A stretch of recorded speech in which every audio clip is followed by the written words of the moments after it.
একটু লেট হয়ে গেছে, আমি একটু ছিলাম। তাহলে আমরা আজকে দেরি না করে আমি স্ক্রিন শেয়ারে চলে যাচ্ছি।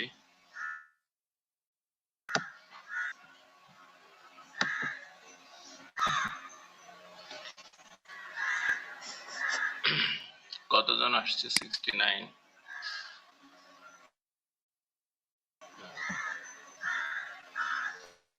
লাস্ট ক্লাসে আমরা যেটা দেখলাম যে এক্সটার্নাল ওয়ার্ক ডান সমান ইন্টারনাল স্ট্রেইন এনার্জি।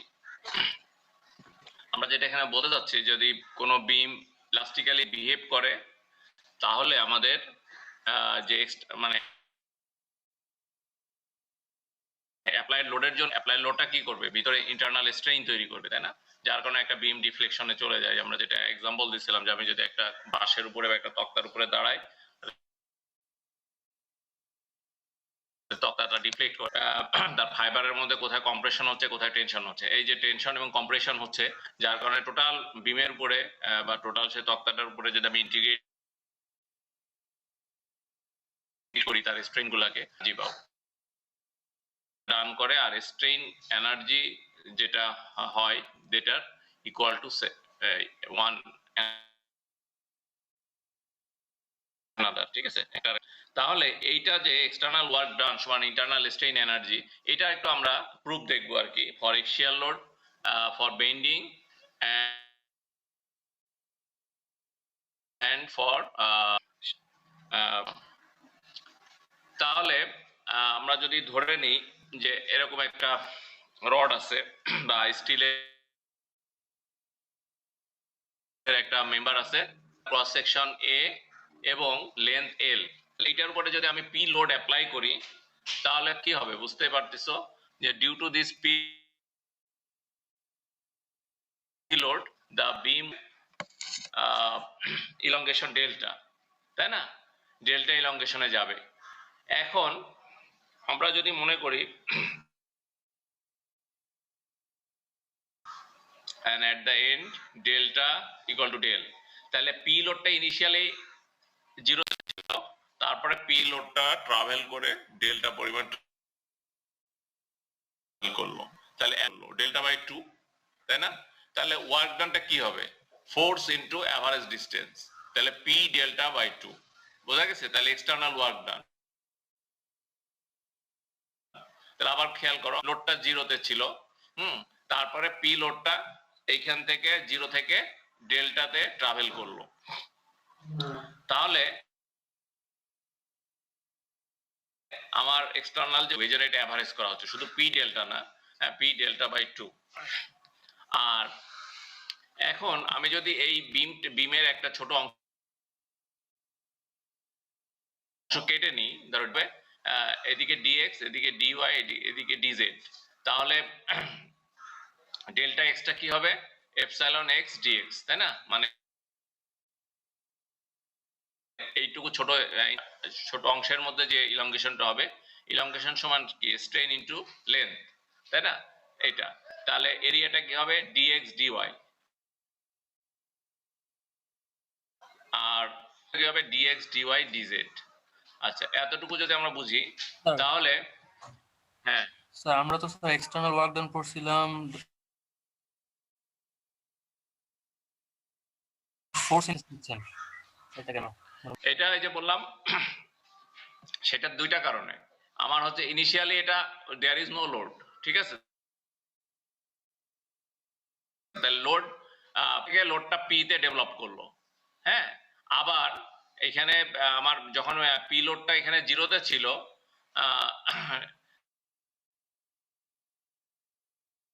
সেই পি লোডটা ডিসটেন্স থেকে ডেল্টা ডিসটেন্সে ট্রাভেল করলো, যার কারণে এখানে আমাদের এটা এভারেজ ফোর্স ইনটু মানে the system is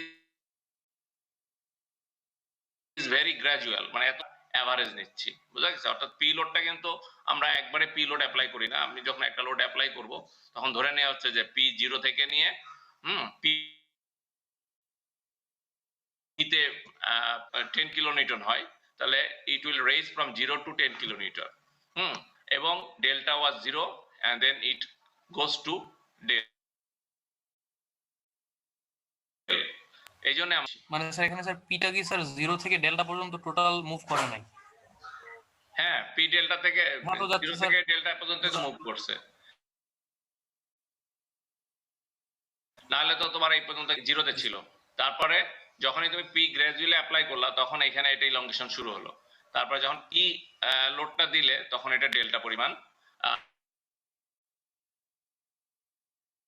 elongation. The application of the load is gradual, যার কারণে এখানে অ্যাভারেজটা আসছে।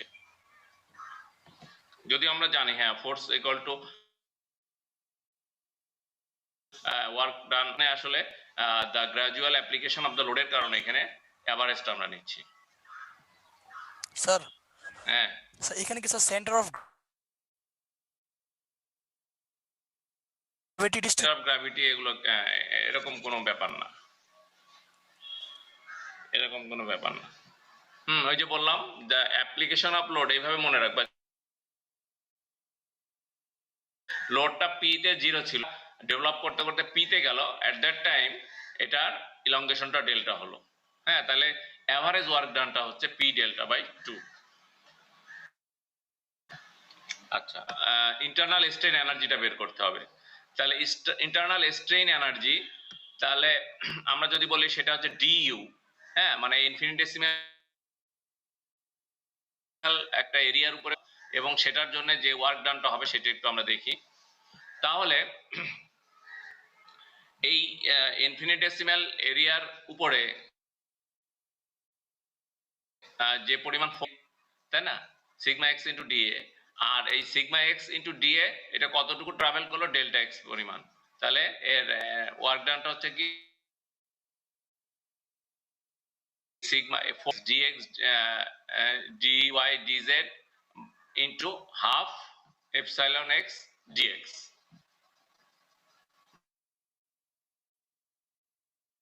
বোঝা গেছে?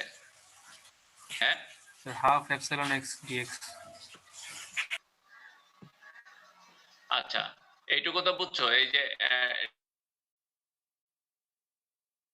ডেল্টা এক্স ডিএক্স, ঠিক আছে। আর এই হাফটা যে আগের মতোই এখান থেকে যে হাফ আসছে। আচ্ছা এখানে কিন্তু এখানেও একটা হাফ হবে, এখানে মানে সম্ভবত বইয়ে দেখো তো, এটা মনে হয় হাফ আছে আমার কাছে এখন, বইটা হবে সেই হাফটা এইখানে মানে প্রথম প্রথম যে আমাদের এখানে ইকুয়াল চিহ্ন আছে, হ্যাঁ মানে প্রথম যে ইকুয়েশনটা, ইকুয়েশন প্রথম আছে, হ্যাঁ এইখানে মিসিং আছে আমার এই যে এই পিডিএফ ফাইলে। হ্যাঁ, তো যার কারণে ডেল্টা এক্স সমান কি epsilon x sigma x epsilon x d x d y d z. তাহলে ডিইউটাকে আমরা বলতেছি half sigma x epsilon x d v. বুঝা গেছে? ডিইউ বাই ডিভি যদি আমরা করি তাহলে ডিভিটা এর ভলিউম, তাহলে ডিইউ বাই ডিভি যদি করি তাহলে স্ট্রেন এনার্জি ডেনসিটি আমরা বলি, অর্থাৎ পার ভলিউমের জন্য কতটুকু এনার্জি স্ট্রেন এনার্জি হচ্ছে।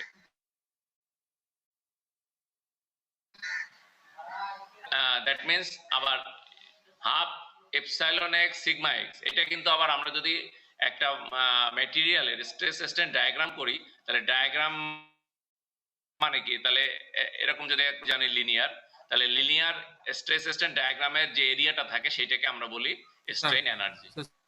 স্ট্রেন এনার্জি ডেনসিটি একটু এলাবোরেট করতে। আচ্ছা বলি, আমরা স্ট্রেন এনার্জিটা আমরা মেজার করব, আমরা ছোট একটা অংশ কেটে নিলাম, ঠিক আছে, ডিএক্স পরিমাণ। তাহলে এই যে ডিএক্স, এখন ডিএক্স পরিমাণ একটা যদি ম্যাটেরিয়াল ওখান থেকে কেটে নিই, তাহলে সেই ম্যাটেরিয়াল এক্স, তাহলে এর একটা হাইট থাকবে এবং এর একটা ডেপথ থাকবে। তাহলে হাইটটা হচ্ছে ডিওয়াই আর ডেপথ হচ্ছে ডিজেড। তাহলে তাহলে আমরা একটা ছোট ভলিউম কেটে নিছি, তাহলে সেই ভলিউমটা কি হবে ডিভি। তাহলে এই ছোট এরিয়ার উপরে ছোট একটা এলিমেন্টের উপরে স্ট্রেসটা কাজ করতেছে সিগমা এক্স। বোঝা গেছে? তাহলে সিগমা এক্সটা এরিয়া কি ডিএক্স ডিওয়াই, তাহলে এরপরে ফোর্স কি সিগমা এক্স ইন্টু ডিএ। বোঝা গেছে? আর এই যে ইলংগেশনটা কি, এর মধ্যে যদি স্ট্রেন হয় এপসাইলন এক্স ডিএক্স, সেটাকে আমরা ডেল এক্স বলতেছি। স্যার সেইখান থেকে আমরা হ্যাঁ বলো। স্যার আপনি যে ওই ডি এরটা লিখছিলেন না ওইখানে ডি এর equal to D Y D Z হবে না, কারণ তো ফোর্সটা তো ডিএক্স জি sir D Y D Z হবে না ডি এটা। হ্যাঁ এখানে হ্যাঁ রাইট, এখানে তাহলে একটু ভুল আছে। বইয়ে মনে হয় এটা ঠিক করা আছে, এটা মনে হয় ডিওয়াই ডিজেড হবে। বইয়ে কি ডিওয়াই ডিজেড আছে? দেখো তো। স্যার এটা কি আপনার আমি বলতে বুঝতে পারছি তোমার কথা। হ্যাঁ dy আছে স্যার। এটা এরিয়াটা হবে এই যে এটা যে অ্যাশ কালারের যেটা মানে সিগমা এক্স যে এরিয়ার উপরে কাজ করে সেটা হবে, বুঝছো? তার মানে এটা হবে dy dz, রাইট? এখানে এখান থেকে dx আসতেছে, এই যে dy dz এখানে আছে, ঠিক আছে? এখানে ভুল আছে। হ্যাঁ পরে থেকে ইকুয়েশনে ঠিক আছে। এখানে এই যে d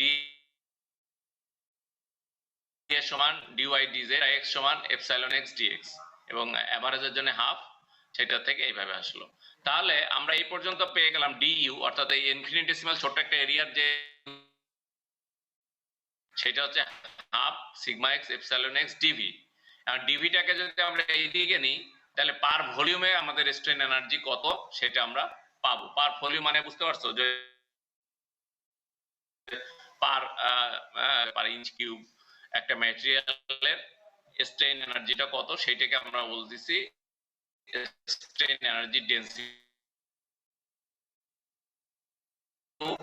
ইন্টারেস্টিংলি পাওয়া যায় স্ট্রেন কার্ভ তো জানো যে একটা ম্যাটেরিয়াল ইলাস্টিক্যালি বিহেভ করলে যে লিনিয়ার যে কার্ভ হয়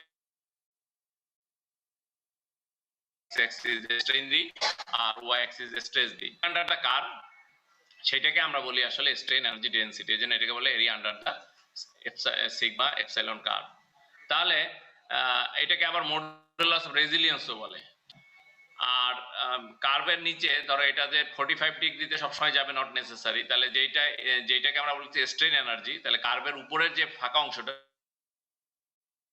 সেটাকে অনেক সময় আমরা বলি বিভিন্ন ইকুয়েশন ডেরাইভ করতে লাগে বা বিভিন্ন মানে এটা জাস্ট ফর ইওর আন্ডারস্ট্যান্ডিং। এখন এটা মনে রাখো যে এটাকে বলা হয় complementary strain energy, that's all. আচ্ছা এটা কি স্যার অ্যাপ্লাইড লোডের জন্য? কোনটা? স্যার হ্যাঁ হ্যাঁ অ্যাপ্লাই লোডের জন্য। তুমি বুঝতে পারতেছো যখনই তুমি এটা আমাদের ইলংগেশনটা কেন হলো, আমরা যখন এটা ফোর্স অ্যাপ্লাই করছি তখন কি হচ্ছে প্রতিটা হ্যাঁ মানে ম্যাট্রিক কি হয় আমাদের আমি যদি আর একটু ক্রিস্টাল লেভেলে কথা বলি বা আণবিক লেভেলে কথা বলি, তাহলে এটা যদি একটা আয়রনের বা স্টিলের একটা রড হয় তাহলে কি যে অণুগুলো আছে সেটা একটা আর একটাকে টেনে ধরে রাখছে, তাই না? এটাকে আমরা বলি ইন্টার অ্যাটমিক অ্যাট্রাকশন এনার্জি, ঠিক আছে? বা ফোর্স এনার্জি না ফোর্স, সেই ফোর্সটা ধরে তুমি যখনই তাই সেই ফোর্স অ্যাপ্লাই করছো তখন কি হচ্ছে প্রতিটা আণবিক ডিসটেন্সটা বেড়ে যাচ্ছে। এই সামেশন অফ আণবিক ডিসটেন্সই হচ্ছে ডেল। হ্যাঁ তার মানে কি ওই যে তার অরিজিনাল লেন্থ ছিল এল, হ্যাঁ সেটা এখন হলো ডেল্টা। তার মানে কি এই এলটা হচ্ছে কি প্রতিটা যে অ্যাটম আছে সেই অ্যাটমের মধ্যে ইন্টার অ্যাটমিক যে ডিসটেন্সটা বেড়ে যাচ্ছে তার একটা সামেশন করলেই তাহলে হবে ডেল্টা। হ্যাঁ তাহলে প্রতিটা অ্যাটমের যে অরিজিনাল ডিসটেন্সটা ছিল সেটা যখন একটা ইউনিট পার ইউনিট অ্যাটমিক ডিসটেন্সে কতটুকু বেড়ে গেল সেটাই তো স্ট্রেন, তাই না? সেটা আসলে বলি না, সেটা আমরা যেই ইউনিটে আমরা অভ্যস্ত যেমন মিলিমিটার সেন্টিমিটার বা ইঞ্চ, অর্থাৎ ইঞ্চ পার ইঞ্চ, অর্থাৎ পার ইঞ্চিতে কতটুকু বাড়লো সেটা স্ট্রেন। এই জন্য স্ট্রেনের কোন ইউনিট না সেন্টিমিটার অথবা মিলিমিটার পার মিলিমিটার, বোঝা গেছে? সেটা কিন্তু ওইটার অরিজিনালিটি হচ্ছে এটা, হ্যাঁ যে ইন্টার অ্যাটমিক যে অ্যাট্রাকশনের এগেইনস্টেই আমাদের আসলে ফোর্সটা আমরা এটা এখন যেই ম্যাটেরিয়ালের ইন্টার অ্যাটমিক স্ট্রেন এনার্জি বেশি সেই ম্যাটেরিয়ালকে এগেইনস্টে তাকে ইলংগেট করতে হলে বেশি ফোর্স দিতে হবে।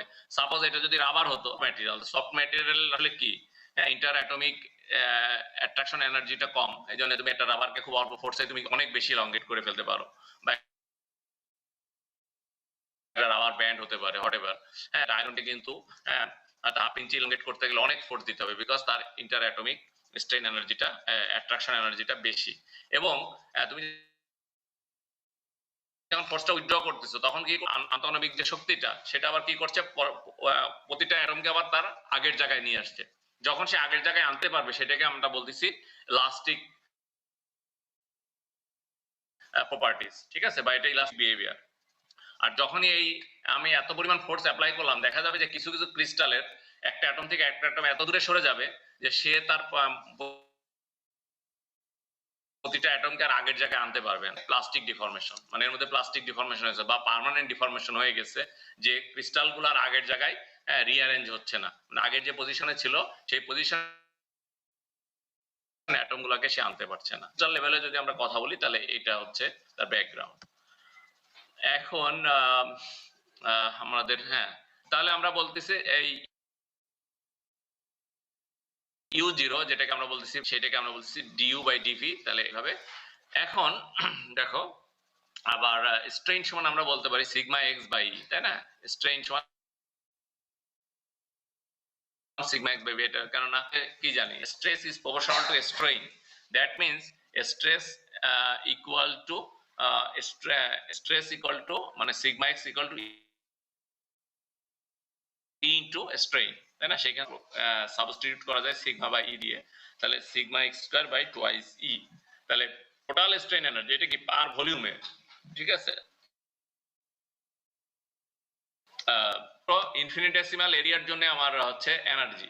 এখন টোটাল এই রডের মধ্যে টোটাল এনার্জি স্ট্রেইন এনার্জিটা কি হবে, এটাকে ইন্টিগ্রেট করলে আমরা পেয়ে যাব। সেটা আমরা ইন্টিগ্রেট করব কিভাবে, ডিভি, তাহলে ইন্টিগ্রেশন অফ ডিউ। তাহলে ইন্টিগ্রেশন অফ ডিউ, যেহেতু ডিউ এখানে এটা যে ডিভি সাপেক্ষে আমরা ইন্টিগ্রেট করতে হবে, আমরা নিচ্ছি তাহলে half sigma x epsilon s dv, এটাকে ইন্টিগ্রেট করলে আমরা পেয়ে যাব তোমার টোটাল স্ট্রেইন এনার্জি। এখন আমাদের প্রুভ করতে হবে যে এই total strain energy to p delta by 2, এই যে p ডেল্টা বো, এটাকে আমরা বলছি এক্সটার্নাল ওয়ার্ক ডান, অর্থাৎ আমরা প্রুভ করতে যাচ্ছি যে external work done should be equal to internal strain energy. আমরা অপোজিটে যাব, আমরা এক্সটার্নাল ওয়ার্ক ডান থেকে শুরু করে সেটাকে প্রুভ করে দিব যে ইন্টারনাল স্ট্রেইন এর সমান। তাহলে দেখো W equal to P delta by 2, তাহলে হাফ P বাই এই, এটা তো তোমরা মনে হয় জানো, PL বাই এই ডেল্টা, তাহলে half P square L by এই, ঠিক আছে? তাহলে হাফ P স্কয়ার, তাহলে P বাই A সমান সিগমা, আবার আরেকটা P থেকে যাবে, তাহলে P by A L A by E, তাহলে sigma by E L A, ঠিক আছে, নেক্সট V, তাহলে এইটাকে সমান আমরা লিখতে পারি 0 to V half sigma x epsilon x dv সমান U। তাহলে এক্সটার্নাল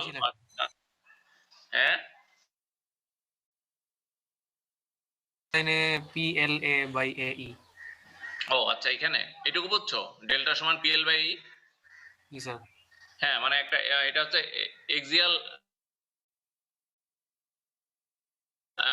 ডিফরমেশনের অ্যাপ্লাই করি, তাহলে এটা ডেল্টা সমান হবে PL বাই এই, ঠিক আছে? তাহলে আমাদের একটা P ছিল আর একটা P, তাহলে P square L by E, তাহলে এইখানে আসলো কিভাবে P বাই A, অর্থাৎ force per area, force by area, সেটা হচ্ছে সিগমা x, তাহলে আমাদের আরেকটা P থেকে যাচ্ছে, তাহলে আরেকটা P বাই A, আবার একটা বেশি নিচ্ছে E, বোঝা গেছে? তাহলে আমাদের সিগমা x, তাহলে আবার P বাই A সমান কি সিগমা x বাই E, আর LA, তাহলে LA টা আবার কি, LA সমান ভলিউম, তাহলে এটা সমান V, আবার সিগমা x বাই E সমান কি এপসাইলন, তাহলে half sigma x epsilon V। তাহলে এই জিনিসটা, এইটাকে যদি আমরা ইন্টিগ্রেট করি, ইন্টিগ্রেশনটা করি, তাহলে আমাদের কি হবে ইনটু V। তাহলে আমরা এখান থেকে তার আগের লাইনটা আমরা এইভাবে লিখতে পারি, অর্থাৎ 0 to V half sigma x epsilon dv, তাই না? এটাকে ইন্টিগ্রেট করলে তো এটা পাবো, তার মানে কি লিখছি U, তাহলে এটা হচ্ছে ইন্টারনাল স্ট্রেন এনার্জি, অর্থাৎ ইন্টারনাল স্ট্রেন এনার্জিকে ইন্টিগ্রেট করলেই আমরা পাবো half sigma x epsilon x V, বোঝা গেছে? যার কারণে আমাদের summation of internal strain energy U, হ্যাঁ সেটা আমরা কি ওয়ার্ক ডান থেকে আমরা নিয়ে আসলাম, তাহলে ওয়ার্ক ডাব্লিউ সমান ইউ, তাহলে আমরা প্রুভ করলাম এক্সটার্নাল ওয়ার্ক ডান সমান ইন্টারনাল স্ট্রেন এনার্জি। স্যার একটা কথা ছিল স্যার, বলো। উপরের ফিগারটা একটু গেলে ভালো হয় স্যার, উপরেরটা একবারে। আচ্ছা গেলাম, হ্যাঁ এটা না এটা উপরে স্যার, হ্যাঁ এইটা স্যার। স্যার এখানে একটা জিনিস হচ্ছে কি, তো তখন কিন্তু স্যার আমরা এরিয়াটা ধরতে ছিল ডিওয়াই ইন্টু ডিজেড, কিন্তু দেখেন স্যার আমরা যখন ফোর্স 0 থেকে অ্যাপ্লাই করা শুরু করতেছি, আমাদের ফোর্সের করসপন্ডিং কিন্তু স্যার এরিয়াও কমতে আছে, কিন্তু আমার কিন্তু যে এরিয়াটা মানে কমে যাচ্ছে সেটা কিন্তু কনসিডার করতেছি না। ও আচ্ছা, হ্যাঁ আমরা ওইটুকু নেগলেক্ট করতেছি, বুঝতে পারছি তোমার কথায়। আমরা একটা জিনিস যখন ডি ওয়াই বা ডিজেডটা কমে যাবে, তাই না? জি স্যার, এটা বলতেছো? জি স্যার, পয়জন হ্যাঁ, রেশিও অনুযায়ী। হ্যাঁ সেটা আমরা নেগলেক্ট করতেছি এখানে, সেটা এত বেশি কম, হয়তো দেখা যাবে যে 0.0 অনেক, তুমি করে দেখো এটা অনেক কম হবে, যার কারণে ওই জিনিসটা আমরা এখানে নেগলেক্ট করতেছি। আমরা ধরে নিচ্ছি যে ইনিশিয়ালি যে লেন্থ এ থাকবে, finally the length will be the same, cross sectional area will not reduce. এটা হচ্ছে, বা ট্রু স্ট্রেসটা করতে গেলে আমাদের এক্সাক্ট যে এরিয়াটা সেটা দিয়ে কাজ করতে হয়, ঠিক আছে। কিন্তু এটা তোমার প্রশ্ন ঠিক আছে, বাট আমাদের সিভিল ইঞ্জিনিয়ারিং স্ট্রাকচারে আমাদের যে ধরনের আমরা ম্যাটেরিয়াল ইউজ করি বা যে আমাদের সেকশনগুলো এত বড় থাকে, এই 1% বা 1%-এরও কম যদি এরিয়া কমে যায়, সেটার উপরে ইফেক্টটা খুব নেগলিজেবল। সেক্ষেত্রে হ্যাঁ আমরা ধরে নিচ্ছি the area will be uniform and will be constant throughout the process of the elongation.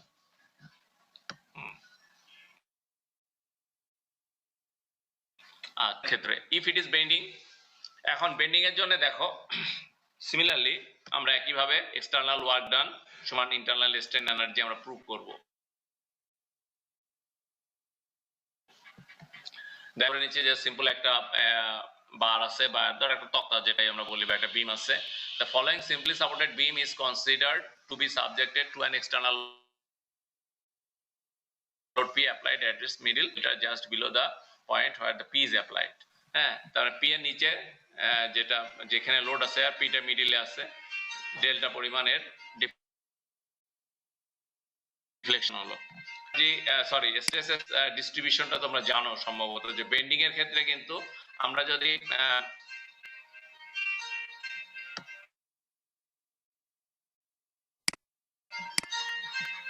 হ্যাঁ তাহলে এটার স্ট্রেস ডিস্ট্রিবিউশনটা কেমন হবে জানো, বলতে পারবা? ইউনিফর্ম, তাই না? এক্সিয়ালের ক্ষেত্রে, হ্যাঁ এক্সিয়ালের ক্ষেত্রে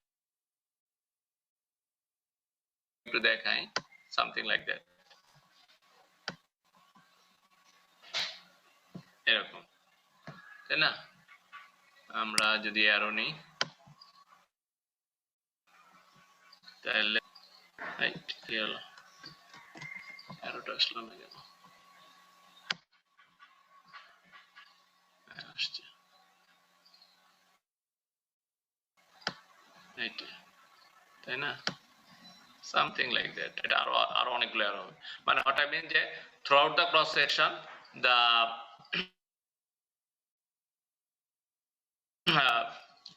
but clear drawings, but for bending আমরা জানি যে it is different. Neutral Axis থেকে যত আমরা উপরের দিকে যাব প্রপোর্শনালি এটা বাড়বে, এবং এটাকে আমরা বলি বটম ফাইবার, এটাকে টপ এক্সট্রিম ফাইবার, এবং বটম এক্সট্রিম ফাইবারে যে আমাদের ম্যাক্সিমাম স্ট্রেসটা হবে। যে বিম থিওরি অনুযায়ী আমরা জানি যে স্ট্রেস সমান my/i, তাই না? অর্থাৎ নিউট্রাল অ্যাক্সিস থেকে ওই যেই পয়েন্টে আমি স্ট্রেস বের করতে যাব, যেই ডেপথে, সেই ডেপথটা যদি আমরা বলি y, দ্যাট মিন্স, আর যদি আমি এক্সট্রিম ফাইবারটা বলি তাহলে mc/i আমরা বলি, c মিন্স ডেপথ বাই 2। তো সেই ক্ষেত্রে আমরা যদি ভ্যারিয়েবল নিই, অর্থাৎ যে কোনো পয়েন্টের স্ট্রেস নিই, তাহলে my/i যদি হয়, তাহলে আমাদের এখন স্ট্রেসটা সমান my/i ফর বেন্ডিং এর জন্য। তাহলে ইন্টারনাল স্ট্রেন যে ইউ সমান কি হবে, যেহেতু ইউটা হচ্ছে ছোট একটা ইনফিনিটেসিমাল এরিয়ার জন্য axial load bending or whatever, সেটার কিন্তু ডেরিভেশনটা সেম থাকবে, যেহেতু একটা ছোট একটা এরিয়ার জন্য, তাই না? তাহলে half sigma x epsilon x d v. হ্যাঁ, তাহলে এখানে 0 টু 1/2 ডিভি এই পর্যন্ত আমরা আগে দেখছি। আর এখন সিগমা এক্স টা সমান আমরা বসাবো এম ওয়াই বাই আই। তাহলে M y by I square d x d y d x d a, এটাকে আমরা পাবো 0 to L M square twice E I square d x. হ্যাঁ, 0 to A y square d a, আর ওয়াই স্কয়ার ডিটা ডি এর সমান কি আই। তাহলে এই একটা আই, এই থাকবে অনলি 1 আই, না একটা আই এবং আই স্কয়ার কে ক্যান্সেল করে একটা আই থাকবে। তাহলে half 0 to L M square E I d x. বুঝা গেছে? এটা কি পাইলাম? Internal strain energy for bending. তাহলে সেটা কি হবে? Half 0 to L M square E I d x. এখন আমাদের এক্সটার্নাল ওয়ার্ক ডান কি হবে? তাহলে এক্সটার্নাল ওয়ার্ক ডানটা আমরা একটু অন্যভাবে প্রুভ করছি। আমরা ধরে নিচ্ছি যে একটা বার আছে এল, সেটার এখানে পি, এখানে একটা কাপল হিসেবে হ্যাভিং এ ডিস্টেন্স এল, তাই না? অর্থাৎ যেটার মোমেন্ট আর্ম বলি আমরা। তাহলে এই কাপলের মোমেন্টটা কত? তাহলে ওয়ার্ক ডানটা কি হবে? হাফ, এই যে আগে আবার হাফ আসছে যে অরিজিনালি এটা থিটা, এবং এই কাপলটা কি করলো? এল বারটাকে থিটা কোণে ঘোরাই দিল এন্টি ক্লকওয়াইজ। তাহলে দেখো এখন পি চলে, এল বারটা ঘুরে যাবে এবং এই পিটা চলে আসবে এইখানে। তাহলে ওয়ার্ক ডানটা কি হচ্ছে? Half P L by 2 into theta. Sorry, তাহলে এই হাফটা আসছে যে এভারেজ পি, অর্থাৎ আমরা বলতেছি initially P was 0, then P developed from 0 to P, খুব গ্র্যাজুয়ালি পি লোডটা আমরা, সেই জন্য আমাদের এখানে হাফ আসছে। বুঝা গেছে? তাহলে এই হাফটা আমরা যে এভারেজটা নিচ্ছি, এটা আমি আবার বলছি, that was due to the application of the load. আমাদের যখন স্ট্যাটিক কোনো ফেনোমেন আমরা বলি, একটা লোড যে, তাহলে কি হবে? এখানে একটা ডাইনামিক প্রপার্টিজ হবে, যেটা আমরা গত ক্লাসে বলছিলাম। ধর একটা তক্তা আছে, যা হঠাৎ করে এরপরে যদি তুমি লাফ দিয়ে পড়ো, তাহলে যে ডিফ্লেকশনটা হবে, হ্যাঁ, আর আস্তে করে ধরো তুমি লাফ না দিয়ে, তোমার ওয়েট ধরো 70 কেজি, তুমি 70 কেজি কি করলা? Half KG half KG half KG half KG করে তারপরে 70 কেজি ওর পরে চাপাইলা। তাহলে দুইটার ইফেক্ট কি সেম হবে? হবে না। কেন হবে না বলো তো? তুমি ধরো তোমার ওয়েট 70 কেজি, তুমি ইমপ্যাক্ট লোডিং স্যার। হ্যাঁ তক্তার উপরে লাফ দিয়ে পড়লা, হ্যাঁ তুমি তো 70 কেজি অ্যাপ্লাই করলা, কিন্তু আস্তে আস্তে হাফ কেজি করে ওয়েট দিতে দিতে 70 কেজি তুমি চাপাও। হ্যাঁ, দুইটার ইফেক্ট কিন্তু ডিফারেন্ট, বিকজ একটা হচ্ছে যে স্ট্যাটিক লোড, যেটা তুমি আস্তে আস্তে আস্তে আস্তে দিলা। হ্যাঁ, তার মানে দিস ইজ নট এ, মানে কি যে লোডটাকে টাইমের সাথে ভ্যারি করে সেটাকে আমরা বলি ট্রানজিয়েন্ট লোড। আর তুমি যখন জাম্প করে মানে ওর পরে দাঁড়াইলা, তখন খুব অল্প সময়ের মধ্যে তুমি এই 70 কেজি লোড তক্তার উপরে অ্যাপ্লাই করলা, ডাইনামিক লোড তুমি অ্যাপ্লাই করলা। ডাইনামিক লোড যখনই অ্যাপ্লাই করবা, তখনই তক্তার একটা নিজস্ব ফ্রিকোয়েন্সি আছে। এটা আবার আলাদা আলাপ। হ্যাঁ, সেটা আবার ডাইনামিক অফ স্ট্রাকচারে চলে যায়। হ্যাঁ, যখনই এটা ডাইনামিক বিহেভিয়ারে চলে যাবে, তখন তার ডাইনামিক প্রপার্টিসটা তুমি করলে, ইনস্টিগেট করে ফেললা। হ্যাঁ, অর্থাৎ তখন তার ডিফ্লেকশনটা কিন্তু অনেক বেড়ে যাবে। হ্যাঁ, তুমি যখন জাম্প করে তক্তার উপরের কারণে যে ডিফ্লেকশনটা হবে, ধরো তুমি আস্তে আস্তে গ্র্যাজুয়ালি দিলে তক্তার ডিফ্লেকশনটা ধরো 1 ইঞ্চি, তুমি যখন জাম্প করবা সেটা 4 ইঞ্চি বা 5 ইঞ্চি হতে পারে। হ্যাঁ, এটা আমরা বলি ডাইনামিক অ্যাম্পলিফিকেশন। ম্যাথমেটিক্স আলাদা জিনিস, কিন্তু আমাদের সোফার আমাদের যত discussion, the load is applied very slowly, that means there is no transient load, বা টাইম ফ্যাক্টরটা এখানে 0। হ্যাঁ, অর্থাৎ টাইমের কোনো ইফেক্ট নাই, লোডে ফ্রি ফ্রম টাইম। এই জন্য দেখো আমাদের কোনো টাইমের প্যারামিটারস এখানে নাই। যখনই টাইমের প্যারামিটারস চলে আসবে, তখন আদার্স অনেক কিছু চলে আসবে, ডাইনামিক অ্যাম্পলিফিকেশন ফ্যাক্টর চলে আসবে। হ্যাঁ, ওই তক্তার একটা ফ্রিকোয়েন্সি আছে, তুমি জানো প্রত্যেক বস্তু একটা ন্যাচারাল ফ্রিকোয়েন্সিতে সে কাঁপতে থাকবে। অর্থাৎ তুমি যখন তক্তার উপরে জাম্প করলা, হ্যাঁ, তখন দেখা যাবে যে ওই জাম্প করে যে সে ডিফ্লেকশন হইলো, হ্যাঁ সেটা কিন্তু ওইখানেই থাকবে না। এবার তোমাকেও সে ঠেলা দিবে, যে তুমি দেখো একটা স্প্রিং এর উপরে যদি তুমি দাঁড়াও, হ্যাঁ, ওখানে তক্তা না হয় যে স্প্রিং হয়, আবার যদি তুমি ওই তক্তা থেকে লাফ দিয়ে চলে আসো, সে কিন্তু তার আগের জায়গায় ফিরে যাবে, কিন্তু উল্টা দিকে। হ্যাঁ হয়তো সে ফিরে যাবে জিরো থেকে কাঁপতে থাকে। এই যে অনেক ফেনোমেনা গুলো আছে এগুলো সবই হচ্ছে তার ভাইব্রেটরি বা অসিলেটর ফ্যাক্টরস, অসিলেটর ফেনোমেনা আর কি বা সিস্টেম। হ্যাঁ তার মানে তার মধ্যে একটা ডাইনামিক প্রপার্টিজ গুলো ডেভেলপ করছে। আমাদের ডিসকাশন ডাইনামিক না, আমাদের ডিসকাশন স্ট্যাটিকে। স্ট্রাকচারাল ডাইনামিক্সও আছে, সেটা হয়তো আমাদের যদি আন্ডারগ্রেডে যদিও নাই, হ্যাঁ হায়ার স্টাডিজে তোমরা যখন স্যার একটা আমাদের কোয়েশ্চেন ছিল রেডি। হ্যাঁ স্যার, বলো। এই যে পি লোডের কারণে যে একটা মোমেন্ট আসতেছে স্যার, এই পি লোড দুটা কোত্থেকে আসছে? বিমের উপর যে পি লোড অ্যাপ্লাই করার পরে যে রিঅ্যাকশন দুটা এখন আমরা মানে আমরা এই উপরের যে এক্সাম্পলটা দিলাম সেটা হচ্ছে কি আমরা নরমালি বেন্ডিং বলতে যেটা বোঝাই, হ্যাঁ সেটার কারণে প্রুভ করলাম। আর এক্সটার্নাল ওয়ার্ক ডানটা আমরা একটু অন্যভাবে অ্যাপ্লাই করতেছি। এক্সটার্নাল ওয়ার্ক ডানটা কি হবে আমাদের, আমরা বলতেছি যে একটা মোমেন্ট একটা ওয়ার্ক ডান করবে, তাহলে একটা মোমেন্ট কিভাবে ওয়ার্ক ডান সেটা আমরা একটা আলাদা ফিগার দিয়ে, ওই ফিগারের সাথে এই ফিগারের কোনো সম্পর্ক নাই। আমরা একটা মোমেন্ট নিলাম, ঠিক আছে, আমরা ধরে নিচ্ছি যে একটা এল বার, এর দুই এন্ডে দুইটা পি কাজ করে, তাহলে এর মধ্যে মোমেন্ট হচ্ছে পি ইন্টু এল, এবং সেই এটা পি লোডটা বারটাকে এন্টিক্লকওয়াইজ ঘোরানোর চেষ্টা করতেছে, এবং সেটা আমরা চিন্তা করলাম যে এটা থিটা কোণে ঘুরাই দিল। জাস্ট এটা ফর ডেরিভেশন আমরা এটা ধরে নিচ্ছি, অ্যাসিউম করতেছি। বোঝা গেছে? নাই, আমরা জাস্ট এখানে একটা মোমেন্ট নিলাম, আমরা যেরকম এক্সিয়াল লোডের ক্ষেত্রে একটা ফোর্স নিছি, হ্যাঁ বারের towards the axis of the bar, আর এখানে আমরা একটা কাপল একটা ওয়ার্ক ডান করছে থিটা পরিমাণ, থিটা অ্যাঙ্গেলে এটা ওয়ার্ক ডান করছে। তাহলে আমাদের এখানে এক্সাক্ট ওয়ার্ক ডানটা কত হচ্ছে, হাফ পি, অর্থাৎ পি এর এভারেজ মানে হচ্ছে কি আমাদের L/2 into theta, L/2 into theta, ঠিক আছে, অর্থাৎ পি ডিস্টেন্স এখান থেকে এতটুকু সে এটা কি আর্ক, এই আর্কটার বা যেটা তোমরা চাপ বলো, চাপটার সমান কি হবে, theta into L/2, theta into L/2, তার মানে চাপ বাই ব্যাসার্ধ সমান কি, তাহলে চাপটা কি হবে, অ্যাঙ্গেল ইন্টু L/2। আর এখানে যখন পিটা এখানে যাচ্ছে তাহলে এই পিটা তখন নিচের দিকে এতটুকু চলে আসছে, তাহলে এটা দ্বিগুণ কাজ হচ্ছে, তাহলে এখানে বুঝতে পারছো এই ডেরিভেশনটা, মানে এই ইকুয়েশনটা? জি স্যার। হ্যাঁ, পি এই পয়েন্টে গেল, হ্যাঁ এই বৃত্তে এটা সার্কুলার ওয়েতে যাচ্ছে, তাই না, তাহলে সার্কুলারের আর্কটা হচ্ছে থিটা ইন্টু L/2, বুঝা গেছে? তাহলে এখানে এই পিটা এখানে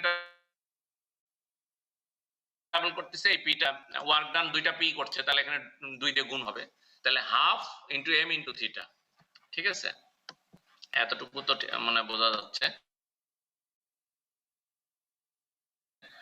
তাহলে সমান ডি থিটা বাই ডিএক্স, ঠিক আছে, ইকুয়াল টু 1/r। তাহলে ডি থিটা সমান কি ডিএক্স বাই আর, তাহলে ডিডব্লিউটা হবে কি হাফ এম, হ্যাঁ তাহলে হাফ এম ডি থিটা, তাহলে হচ্ছে হাফ এম, মানে এখান থেকে আমরা যেটা আসলাম যে এক্সটার্নাল ওয়ার্ক হচ্ছে টোটাল এক্সটার্নাল ওয়ার্ক হচ্ছে হাফ এম থিটা, অ্যাঙ্গেলটা যদি খুব কম হয় তাহলে আমরা লিখবো হাফ এম ডি থিটা, তাহলে হাফ এম ডিএক্স বাই আর, তাহলে হাফ এম ডিএক্স বাই আর সমান এম বাই ইআই। হ্যাঁ এটা এইভাবে সমান এম বাই ইআই, অর্থাৎ কার্ভেচার সমান মোমেন্ট বাই ইআই। এইখান থেকে তাহলে টোটাল ওয়ার্ক ডান কি ইন্টিগ্রেশন অফ ডি, এটা হয়তো বা ভুল আসছে কিনা, এই যে ডিডব্লিউ, তাহলে ডিডব্লিউটা হবে কি, যেহেতু এটা ডিএক্স আছে, ঠিক আছে, অর্থাৎ ডিফারেন্সিয়েশনের যে প্যারামিটার আছে এল, টোটাল মানে ভেরিয়েবলটা হচ্ছে ডিএক্স, অতএব এল এর উপরে এটা ইন্টিগ্রেট করতে হবে, তাহলে M square twice E by d x, তাহলে এইটার সমান আবার ইন্টারনাল স্ট্রেন এনার্জি, এই যে ইন্টারনাল স্ট্রেন সমান সমান হাফ এক্সটার্নাল, সেটা আমরা বলছি এক্সটার্নাল স্ট্রেন এনার্জি। তাহলে একটা মোমেন্ট যে এক্সটার্নাল ওয়ার্ক ডান করে সেটা আমরা এখন প্রুভ করলাম ইউ, তাহলে এক্সটার্নাল ওয়ার্ক ডান ডাব্লিউ সমান P by 2, into equals to 0 by L m square by twice E I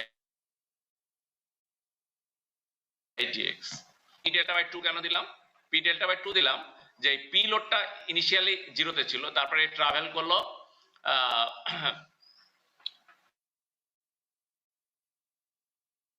এই ডেল্টা পরিমাণ ডেল্টা বাই 2। তাহলে পি লোডটা যে এক্সটার্নাল ওয়ার্ক ডান করলো সেইটা সমান বেন্ডিং এর কারণে যে ইন্টারনাল স্ট্রেন এনার্জি হলো সেইটা। আর বেন্ডিং এর কারণে যে আমরা দেখাইলাম যে সেটাও ইন্টারনাল স্ট্রেন এনার্জি সমান। তাহলে এখান থেকে এটা বলা যায়। আর ডিফরমেশনটা অ্যাঙ্গুলার ডিফরমেশন, এবং তার জন্য যে ওয়ার্ক ডানটা হয় সেটা হচ্ছে কে 0 to L v square by twice as it is. এটার আমরা ডেরিভেশন দিই না, এটা আসলে আমাদের আমরা যা সোফাতে আসলে লাগবে না। আমরা অনলি বেন্ডিং এর এবং এক্সিয়াল এর জন্য যে ডিফরমেশন সেটা আমরা দেখব, বা ডিফ্লেকশন সেটা ক্যালকুলেট করব। শেয়ার এবং টর্শনটা আমরা এখানে নেগলেক্ট করি, কারণ একটা বিমের ডিফ্লেকশন 1.5 ইঞ্চি হয়, দেখা যাবে তার শেয়ার কন্ট্রিবিউশন অনেক কম। হ্যাঁ, তার জন্য শেয়ার কন্ট্রিবিউশন হয়তো 0.1% সামথিং লাইক দ্যাট। এই জন্য, এবং টর্শন যদি না থাকে, তাহলে যদি টর্শন থাকে সেক্ষেত্রে আমাদের টর্শনের জন্য ডিফ্লেকশন লাগতে পারে, বা তখন টর্শনাল এনার্জি হচ্ছে এটা। জাস্ট ফর ইউর ইন্টারেস্ট এটা আমরা দিয়ে দিচ্ছি, কিন্তু এই দুইটা ইকুয়েশন আসলে তেমন আর আমাদের এই সিলেবাসে শেয়ার এবং টর্শনের ইফেক্টটা আমরা নেগলেক্ট করব। But there is a shear energy and there is a torsional energy for this equation. এবং এটা কিভাবে আর জন্য হয়তো অন্য কোনো বইয়ের হেল্প নিতে পারো, বা ফার্দার ইউর সেলফ স্টাডিতে সেলফ ইন্টারেস্ট স্টাডি করবা। বুঝা গেছে? তাহলে সোফার আমাদের আজকের যে চ্যাপ্টারের সেটা হচ্ছে আমরা প্রুভ করতে যাচ্ছি যে এক্সটার্নাল ওয়ার্ক ডান সমান internal strain energy for axial load and bending. আচ্ছা, তাহলে আমরা জিনিসটা, আমাদের সময় কতটুকু আছে? আর 12টা আছে, অনেক সময় আছে।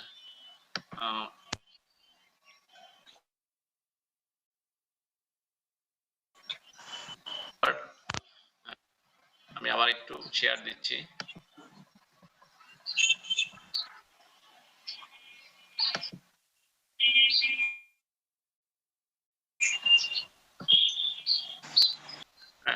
তাহলে দেখো, আমরা সোফার যেটা করলাম প্রুভ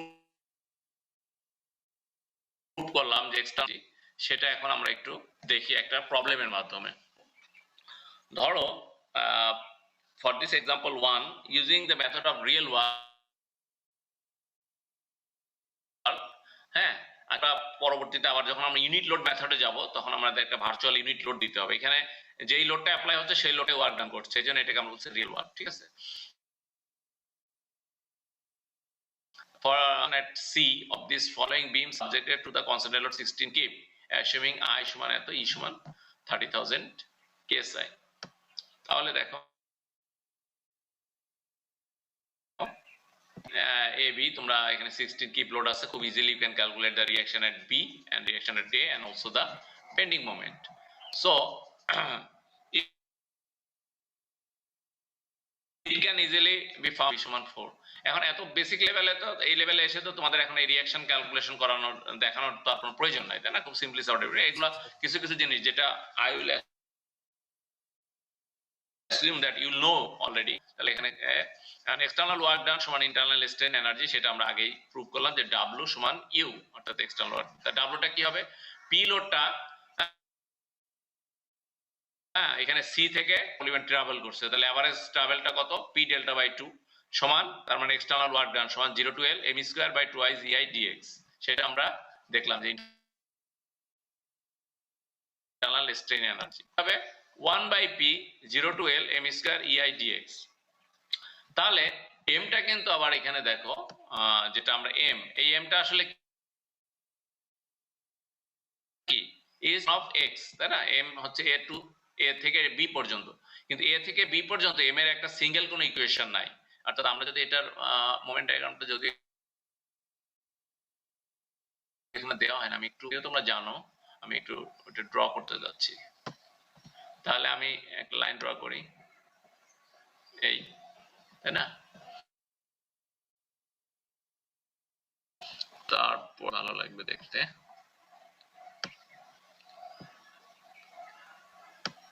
সামথিং লাইক দ্যাট। এটাই তো মোমেন্ট ডায়াগ্রাম, বুঝতে পারতেছো? তাহলে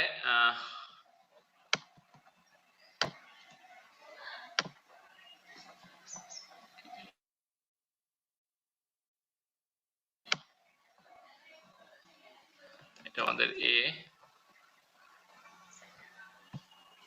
এটা আমাদের বি,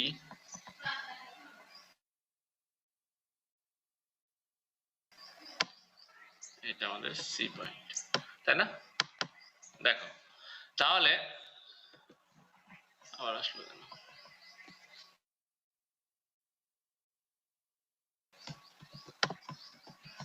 তাহলে এ বি সি, এখন আমাদের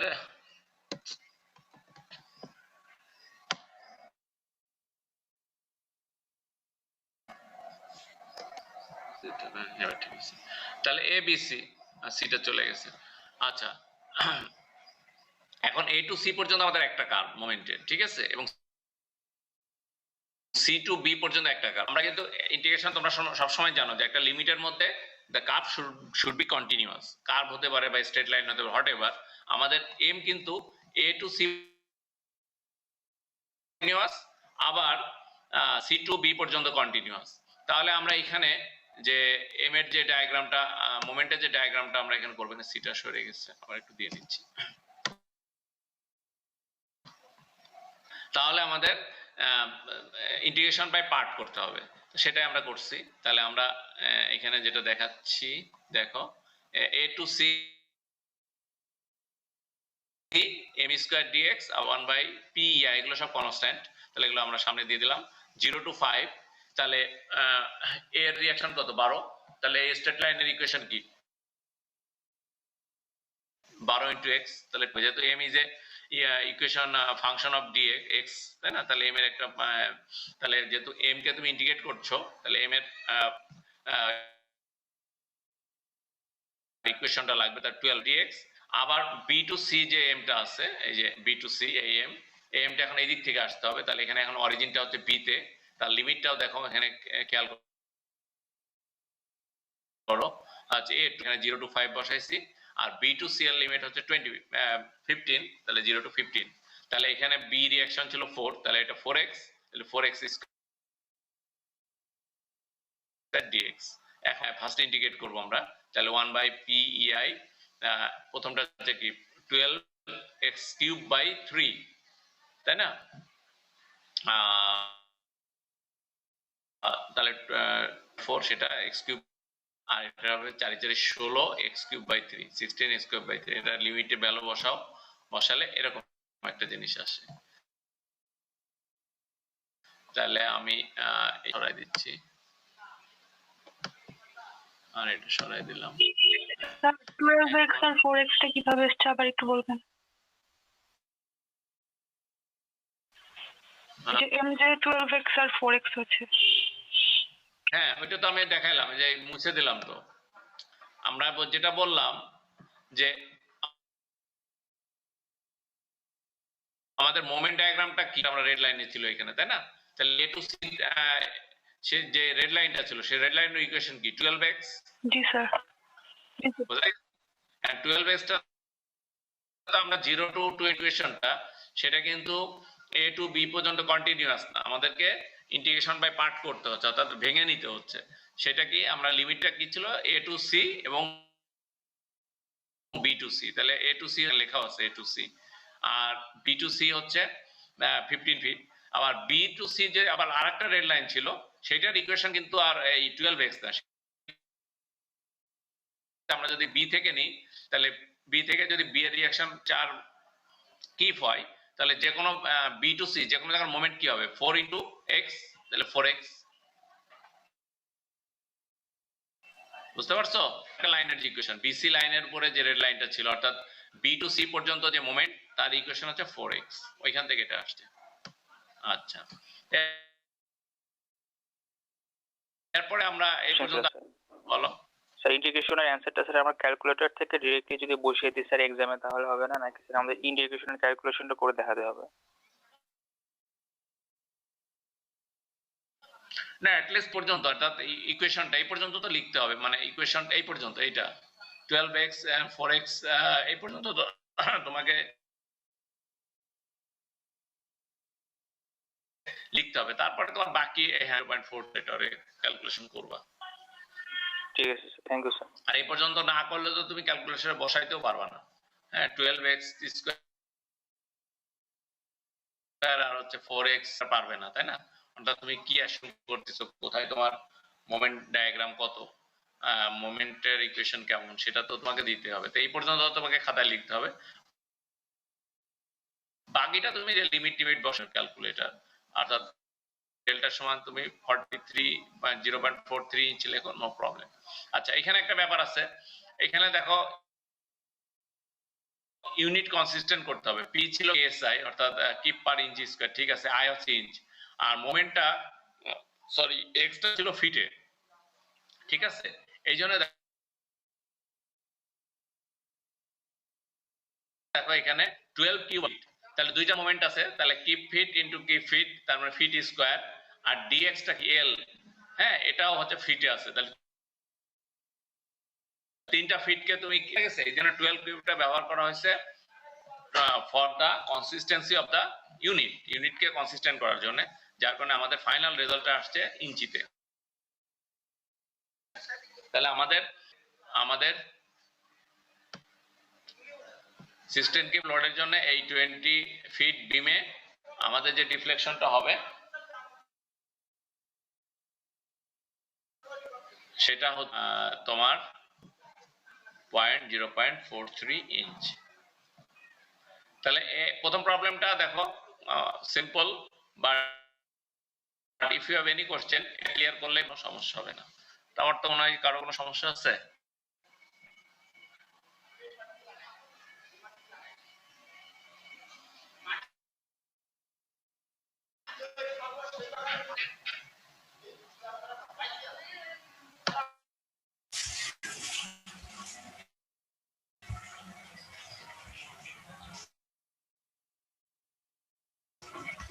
স্যার হ্যালো,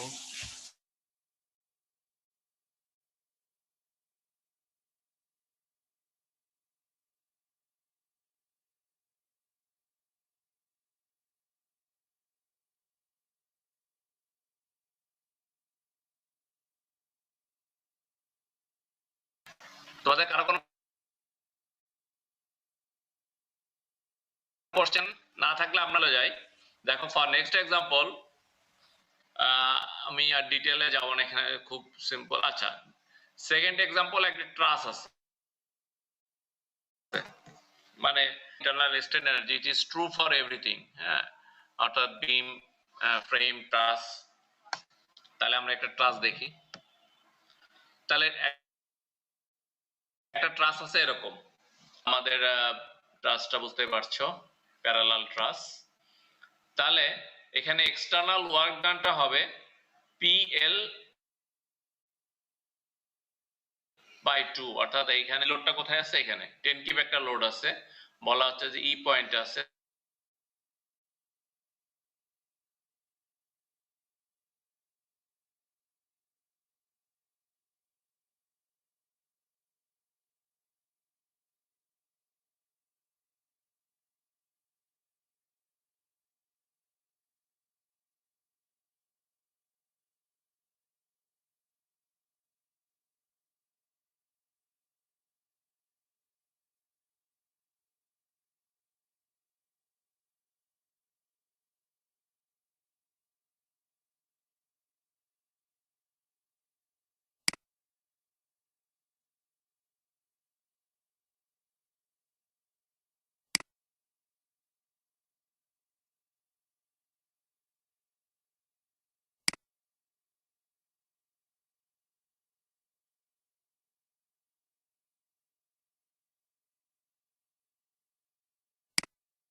স্যার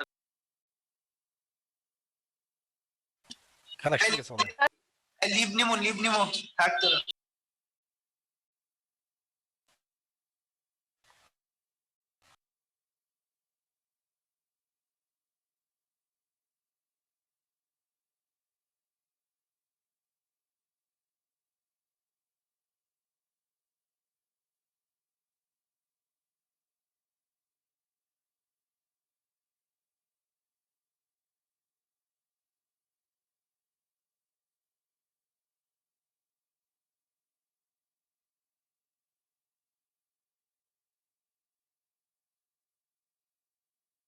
স্যারের বই কেউ নিছস তারা?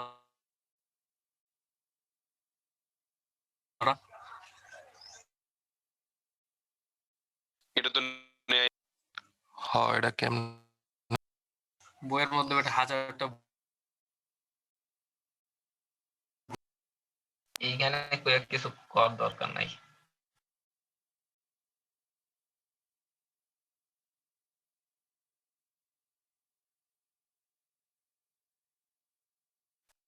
কোন বই থেকে রে?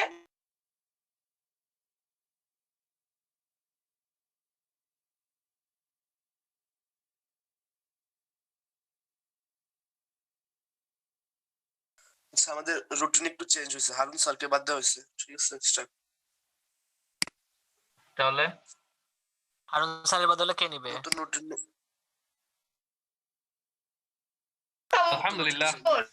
নতুন স্যার কে?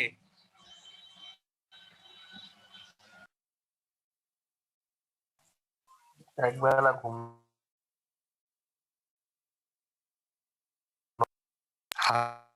হারুন স্যার কই?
স্যার আপনার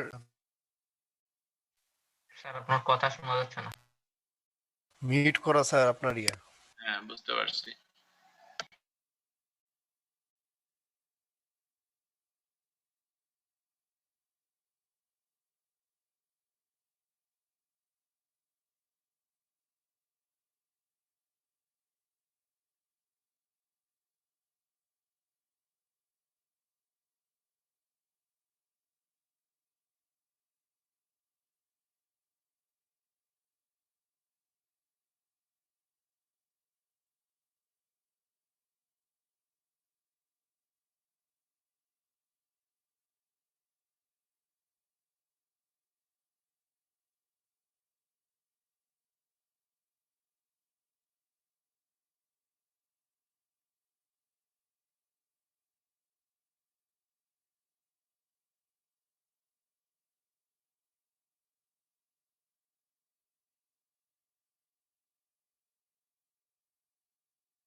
হ্যালো, শোনা যায় কথা? হ্যালো, জি স্যার, শোনা যায় স্যার। তাহলে আমি আবার একটু স্ক্রিন শেয়ারটা দিই।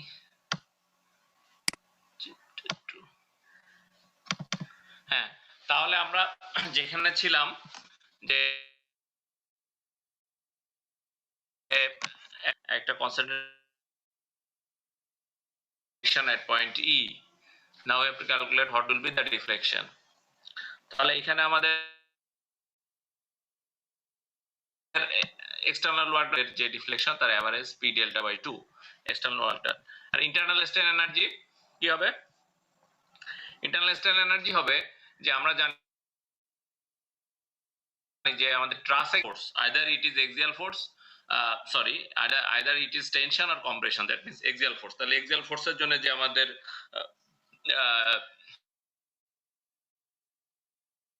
Internal F square L by twice এই, তাই না, যেটা আমরা আগে দেখলাম। সেইখান থেকে যদি আমরা তাহলে এখানে আমরা কি করব, এখান থেকে যে এটা আমরা করব টুয়াইস এই, দ্যাট মিন্স প্রতিটা বারের বার ফোর্স, তার লেন্থ, তার এরিয়া এবং তার ই,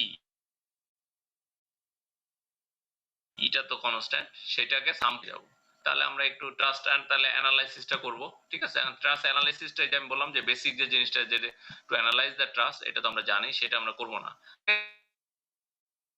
হচ্ছে এখানে ইন্টারেস্টিং যে ট্রাস্ট আছে সিমেট্রিক, তাহলে হাফ অফ দা বার আমরা বার ফোর্স যা হবে এখানে এক্সাম্পলে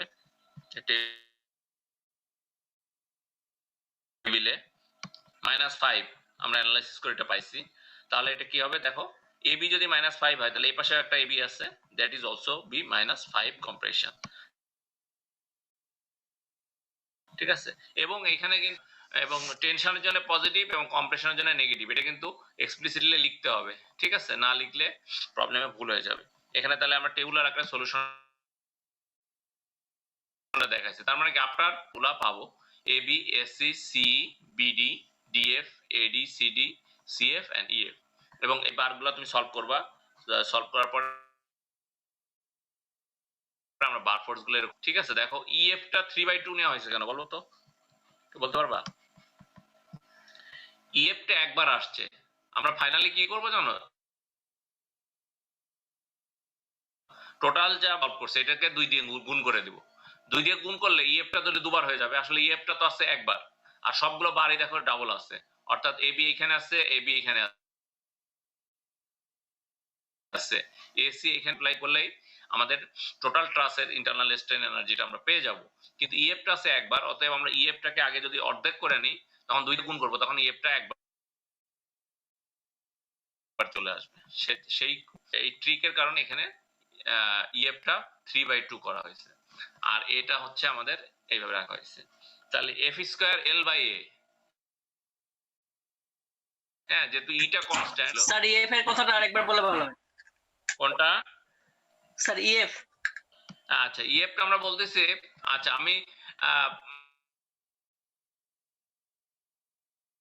টোটাল জিনিসটাকে আর একবার পরে বলবো। তাহলে আমাদের দরকার ইকুয়েশনে কি, summation of F square L by twice এই, দেখো এখানে, তাই না। তাহলে আমাদের এখানে টুটা আমাদের, আর F square L by A, ইটা কনস্ট্যান্ট, ঠিক আছে। যে ভ্যারিয়েবল গুলো আমরা আছে সেখানে আমরা এটা রাখবো। ভ্যারিয়েবলটা কি, ফোর্স, বার ফোর্স, বারের লেন্থ এবং এরিয়া, হ্যাঁ, এবং এরিয়াটা আমরা পাবো প্যারেনথেসিসে যে 4 আছে, 3 আছে, এগুলো means that is in square inch. তাহলে আমরা F square L by A as it is, এখানে আমরা কিন্তু এখনো এ করি নাই, ইউনিট কনসিস্টেন্ট, এটা ইঞ্চিতে ওইভাবে যেভাবে আছে ওইভাবে আমরা করলাম।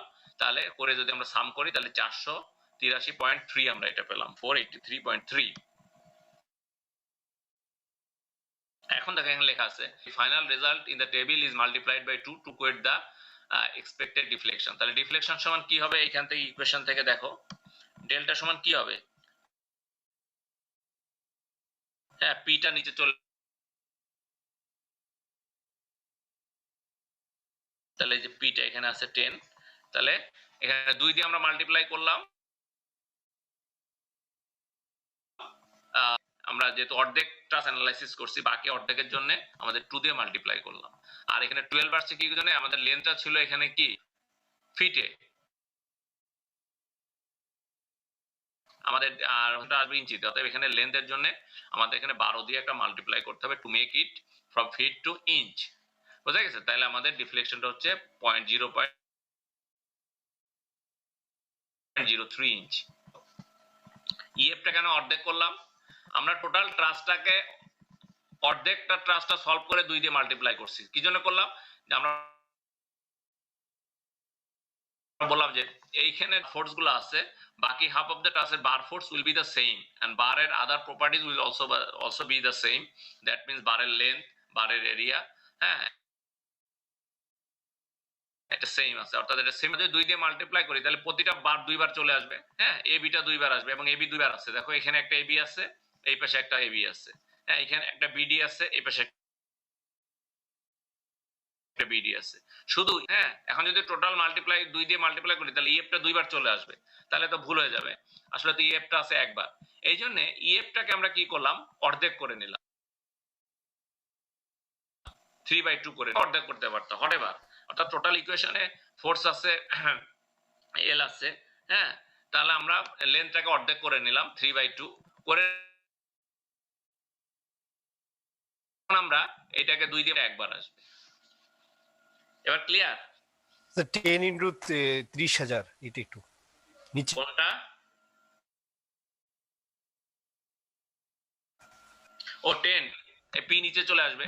এখান থেকে দেখো এই 2 ক্যান্সেল আউট হয়ে গেল, পিটা নিচে আসবে। ডেল্টা সমান কি, পিটা এই পাশে চলে আসবে 1 বাই এই জিনিসটা, অর্থাৎ 1 বাই পি হচ্ছে মডুলাস অফ ইলাস্টিসিটি, এই যে ই 30,000। আচ্ছা আচ্ছা, আমি সামেশনে যোগ করে ফেলেছিলাম। হ্যাঁ রাইট। আর এটা হচ্ছে আমাদের ওই এই টেবিল থেকে পাইছি। এটাকে 2 বার মাল্টিপ্লাই করলে টোটাল ট্রাসের ইন্টারনাল স্ট্রেন এনার্জিটা আমরা পাবো। সেটা পাওয়ার পরে এটা যদি 12 দিয়ে মাল্টিপ্লাই করলাম, তাহলে আমরা একটা ফ্রেমের একটা বিমের প্রবলেম দেখলাম, একটা ট্রাসের প্রবলেম দেখলাম।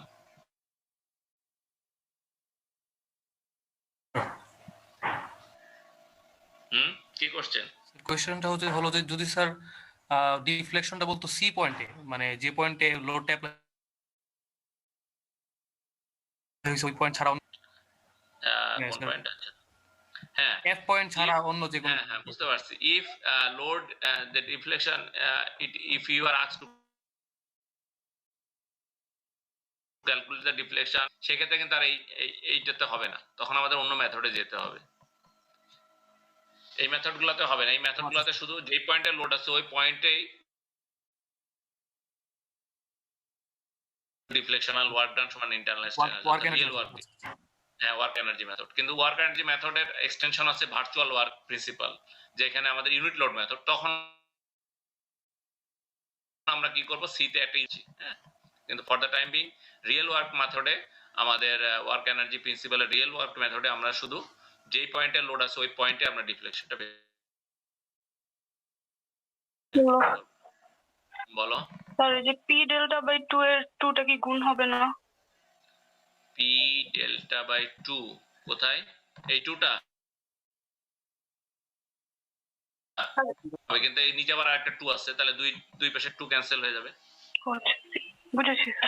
হ্যাঁ বুঝতে পারছো? এই আচ্ছা, এখন এই যে আমরা যে ইকুয়েশনটা আমরা করছি, the deflection of a point of applied load can be done by applying Castiglione theorem which states this. Castiglione নামে একজন ভদ্রলোক আরেকটা থিওরি দিয়েছে। এই থিওরিটা এমন কিছু না, এটা জাস্ট এইখান থেকে এই জিনিসটা আসছে। সে আবার এইখানে একটা প্রিপোজিশনের মতো, the deflection at a point of action can be obtained by evaluating the first partial derivative of the total into the applied action. অর্থাৎ যে লোডটা অ্যাপ্লাই করছো সেই লোডের এগেনস্টে যদি আমি একবার ডেরিভেটিভ নিই তাহলে আমরা ডিফ্লেকশনটা পাবো। সেটা কি দেখো, ডেল্টা সমান কি, আমরা সমান সে বলছে ডেল বাই ডেল পি, অর্থাৎ এই যে এইখানে খেয়াল করো এই পিটা কি নিচে চলে আসছে না এই পাশে ডেল্টা মানে সে বলতেছে কি অ্যাপ্লাই লোডের অ্যাপ্লাই লোড দিয়ে ফার্স্ট ডেরিভেটিভ অর্থাৎ এটাকে আমরা যে ডিপি বলি ভাগ দেওয়া এবং সেই জিনিসকে ছোট ছোট অনেক ছোট করে ভাগ দেওয়া ইটস অ্যাকচুয়ালি দ্য সেম। তাহলে বলতেছে 1/p যে আমরা নিচে পিটা নিয়ে আসতেছি সেটাকে যদি আমরা ডেল পি বলি তাহলে internal strain energy del P দিয়ে সেটা যদি ফার্স্ট ডেরিভেটিভ নিই আমরা সেই ডিফ্লেকশনটা পাবো। তাহলে আমাদের মোমেন্টটা যদি বেন্ডিং হয় তাহলে 0 to m আমাদের ছিল কি m square by twice ei di del p del m by del p gx। ঠিক আছে, আর এক্সিয়াল লোডের ক্ষেত্রে স্যার 1/p কে কিভাবে del by del p লিখলেন এটা কেমনে?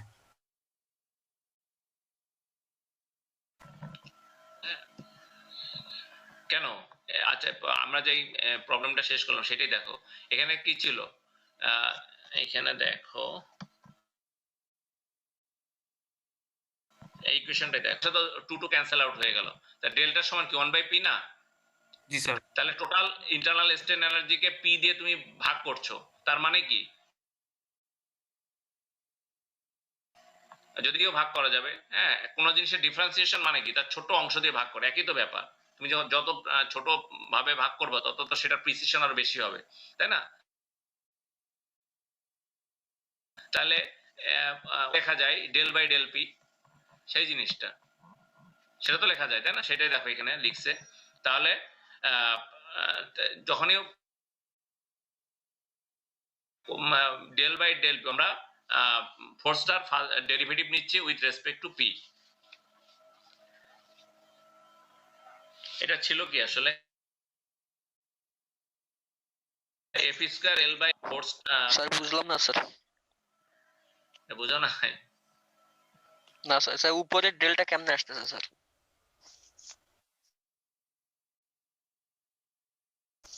ওই ডেলটা এই ডেলটা স্যার না স্যার, ও, উপরে ডেল। ডেলটা লিখলেন না যে ডেল বাই ডেল পি, উপরে ডেল কেমনে আসতেছে? উপরে ডেলটা তো তুমি যদি কোনো জিনিসকে ডিফারেন্সিয়েট করতে চাও তা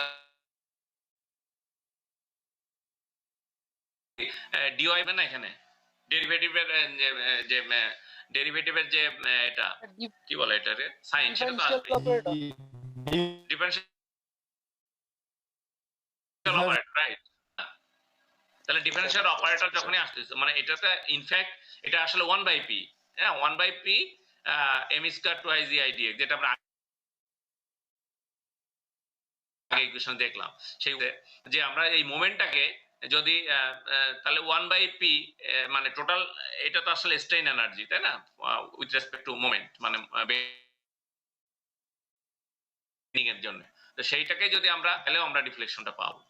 তাহলে আমরা আসলে ডিফ্লেকশনটা পাচ্ছিলাম 1/p দিয়ে, সেটাকে বলতে সে বলতেছে যে ফার্স্ট ডেরিভেটিভ। তাহলে ফার্স্ট ডেরিভেটিভ যদি হয় টোটাল স্ট্রেন এনার্জি তাহলে কি হবে m by ei del m by বুঝা গেছে? আচ্ছা দেখো প্রবলেমটা করি তাহলে। স্যার এখানে একটা কোশ্চেন আছে স্যার, বলো। আমি পি এর রেসপেক্টিভ ডিফারেন্সিয়েট করি, পি এর রেসপেক্টে ডিফারেন্সিয়েট করতেছি, তাহলে স্যার ইন্টিগ্রেশন করার সময় সমতার জন্য তো পি এর রেসপেক্টে ইন্টিগ্রেশন করব না?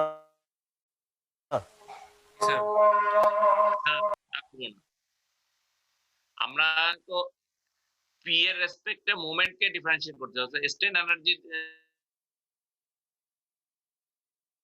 স্ট্রেন তাহলে মোমেন্টটাকে আমরা ডিফারেন্সিয়েট করব, তাহলে del M by del P.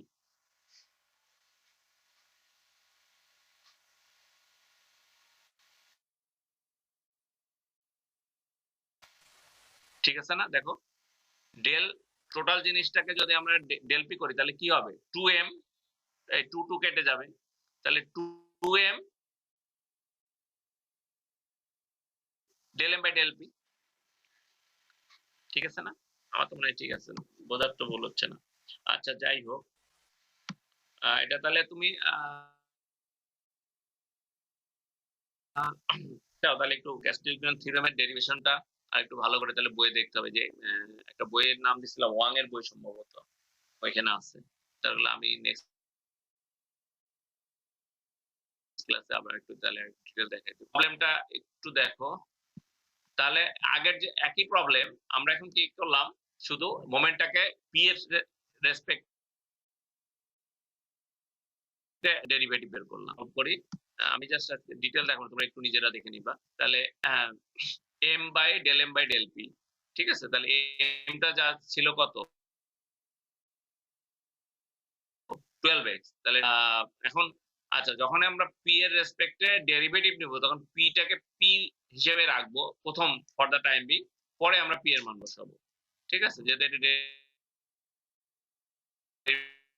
Derivative নিচে আমরা ধরে নিচ্ছি পি, তাহলে আমরা এটা পাবো, তাই না? অর্থাৎ মোমেন্টকে আগে প্রকাশ করতে হবে ইন টার্মস অফ পি। তাহলে এটার ইকুয়েশন কি হবে বলো তো? 0.75 px, আগে যেটা 12 হচ্ছিল সেটা হবে পি এদিকে বি, আর বি তে রিঅ্যাকশন কত 0.25 পি, তাই না? 0.75 পি 0.25 পি, তাহলে মোমেন্টটা কত হবে 0.75 px। তাহলে 0.75 px 0.75x, আর এখানে হবে 0.25x। তাহলে এই জিনিসটাকে তুমি যদি আবার ইন্টিগ্রেশন করে পি এর মান বসাও, you'll get the same results. সে অবস্থা যে এইভাবে আসলে এটা করা যায়। সিমিলারলি পরের প্রবলেমটাও আচ্ছা, ওটা একই প্রবলেম, এটা একটু অন্য প্রবলেম। স্যার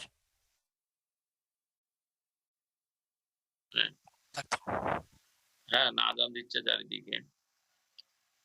আমাদের 100 পর্যন্ত ক্লাস না? না স্যার, একটা পর্যন্ত। একটা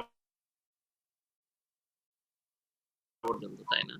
এই ক্যাস্টিগলনের এটা জাস্ট একটা প্রিপোজিশন, এটা দিয়ে এটা তোমরা এটা মানে মানে এই স্যার এই ম্যাথটা নেক্সট ক্লাসে বুঝাই দিলি। হ্যাঁ, এটাতে কোনো প্রবলেম আসে না, জাস্ট তোমাদের জানার জন্য যে এটা এইভাবে আসে, এইভাবে করা যায়। হ্যাঁ, এভাবে যে একদম উল্লেখ করা থাকে না যে calculate the deflection by Castigliano theorem, খুব বেশি short is Castigliano theorems, right down the theorem, এতটুকুই, ঠিক আছে। আর এটা দিয়ে করা যায় সেটা এখানে একটু দেখানো হলো। এটা দিয়ে আসলে প্রবলেম ওইভাবে বলে দেওয়া হয় না যে এই মেথডে করো। সো এটা নিয়ে ওয়ারিড হতে শুন যে ওই 1/p টাকে সে বলতেছে যে এটা আসলে মোমেন্টটাকে পি এর রেসপেক্টে ফার্স্ট ডেরিভেটিভ, আর ফোর্সটাকে পি এর রেসপেক্টে ফার্স্ট ডেরিভেটিভ নিলেই আমাদের ডিফ্লেকশন। ওকে, তাহলে সবচেয়ে সহজ মেথড কোনটা স্যার? হ্যাঁ, বিম ডিফ্লেকশনের মেথড মানে অনেক মেথড আছে তো স্যার, সবচেয়ে সহজ কোনটা মানে প্র্যাকটিক্যালি? কিন্তু আমরা ফাইনালি দেখবো যে ইউনিট লোড মেথড এবং কনজুগেট বিম মেথড, এই দুইটা মেথডই আমাদের সবথেকে বেশি কাজে দিবে। হ্যাঁ, আর এগুলো হচ্ছে জাস্ট ইনিশিয়াল, তো ইনিশিয়াল বুঝতে পারতেছে।